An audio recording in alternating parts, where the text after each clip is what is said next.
I'm Dr. Duke with The New American, and I'm coming to you, America, today with a major point that I think needs to be emphasized about American schooling. We've got to understand this, America, or else we are going to lose a war we don't even know we're fighting. The public schools have already won the culture wars. If you think the public schools are changeable, you are mistaken.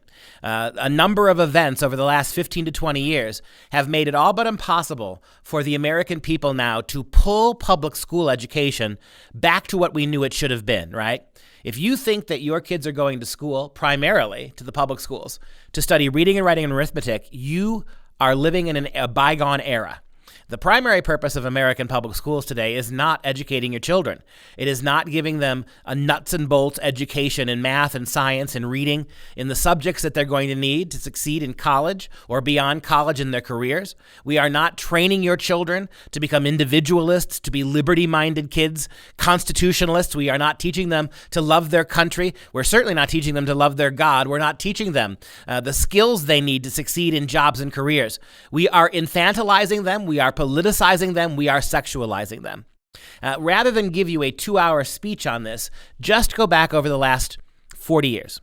Go back to the creation of the Federal Department of Education in the late 1970s, 1979, 1980. 40 years of the Department of Education. And under the Department of Education, we created, out of whole cloth under the Carter administration, a huge federal bureaucracy to control American public schools. Something utterly contrary to the ideas of the Founding Fathers. The Founding Fathers made no provision whatsoever for public schools because they knew the minute you put a federal entity in charge of schooling, then inevitably students would come to be educated not for the benefit of the local communities or the parents or the job market, but they would come to be educated politically and ideologically to prop up the state. And that's exactly where we are. And today, in 2019, 40 years ago, we federalized control of education, very unconstitutionally, by the way.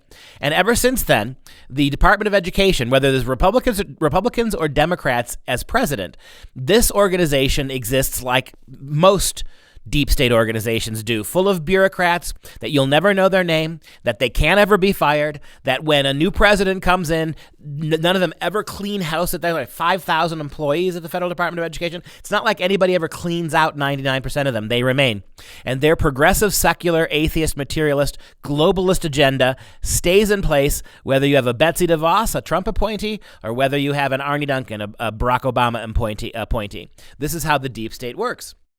And so all of these unelected officials, people whose names you don't know, who are pushing this secularism, atheism, globalism on our public schools through a variety of options, means, control of funding.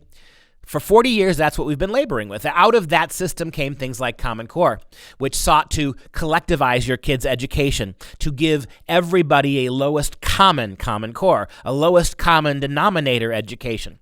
And we warned, I think I've given myself over 1,000 talks on Common Core and the rise of Fed Ed over the last 10 years.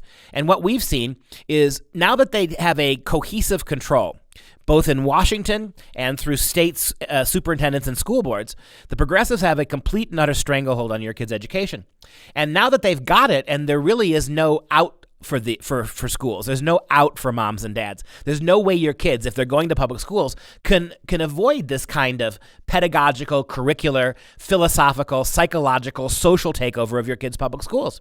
What they're getting from pre-K now all the way through high school, and it's going to feed right into the colleges, is a steady diet of ideological education. I call it social justice education. It is the argument that math, science, reading, not only are they not the primary purpose of public schools, they are actually vestiges of white supremacy and cultural intolerance. We've seen, if you've been watching the news at all, you know that there are academics and that there are curricula out there that are demanding the removal in math. The Seattle Public Schools is just passed a curriculum in math that de-emphasizes right answers in the name of math familiarity. They say that this new math curriculum in Seattle we're not going to grade kids on right answers. We're not going to make math all about correctness and precision and accuracy and truth. We're going to make math like every other aspect of the humanities curriculum. It's all subjective. It's all about race and class and gender. Used to call this 10 years ago cultural math, right? The idea that the purpose of math is to help progressives fight the culture war. That's what we're seeing in places like Seattle. And across the board, we're using science and we're pseudoscience to propagate a one-sided global warming attitude in tiny little children who are too young to even understand it. We are using radical sexual attitudes, mores, sexual skills we're teaching to children now as young as elementary school. And parents don't get to opt out. Funny thing is that I remember I was a very little child back in the 1970s, but I remember distinctly when sex education was beginning to be filtered into the schools. And the promise made by the educrats was that this education would be simply biological, right? We're going to teach sperm and egg. We're going to teach birds and bees. And the very wise people who were warning America back then said it won't stand there. Once you decide that it is the role of secular public school teachers to teach your kids biological sex, inevitably that would move into the social and psychological attitudes of sexuality. It would move way beyond teaching simple biology, and it would move to a teaching of sex that was based on activism. And here we are 20, 30, 40 years later, and we have exactly that kind of system.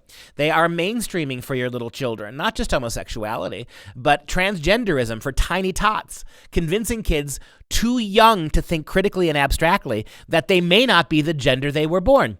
This kind of stuff has an incredibly destructive ability on your children's thinking. It warps them. Used to call this brainwashing. A better word for it is indoctrination. If you look at our kids' NAEP scores, these are the gold standard of academic testing. These are the tests that we give every year to measure our public school kids' production. How efficient are they? Are they reading and writing and doing math at grade level? And the results for the last 3 years has been devastating.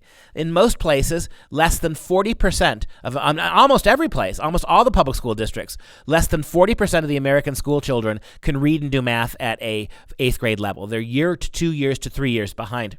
Our public schools have failed, mom and dad. Everything you think you're sending them to public schools for. To learn to read, to write, to do math, to science, to be prepared for college, to be prepared to enter the workforce, to be prepared to be entrepreneurs. People who can provide for, because of their skills, because of their education and their training, people who can provide for their families. That is not what we're doing anymore. So I want to come back to this talking point that I began with. The culture wars are over in the public school. The public school progressives have won.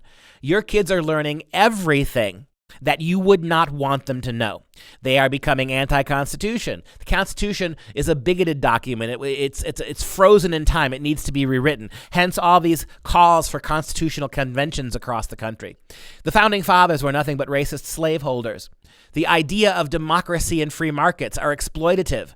Capitalism, we're being told now, is aggressively patriarchal. It's aggressively colonialist. So we got to get rid of free markets. Your kids are being lied to about the history of socialism. Your kids are getting a A1 socialist education, an education that the Bolsheviks of the 19 teens would have been pleased to offer their children, an education that puts propaganda and socialist ideology and Marxist talking points ahead of any actual achievement, an education that seeks to break down your kids' modesty and shame through radical sex politics, an education that seeks to turn your kids into progressive atheists comfortable in worldliness, an education that is purely culturally material at the expense of everything else.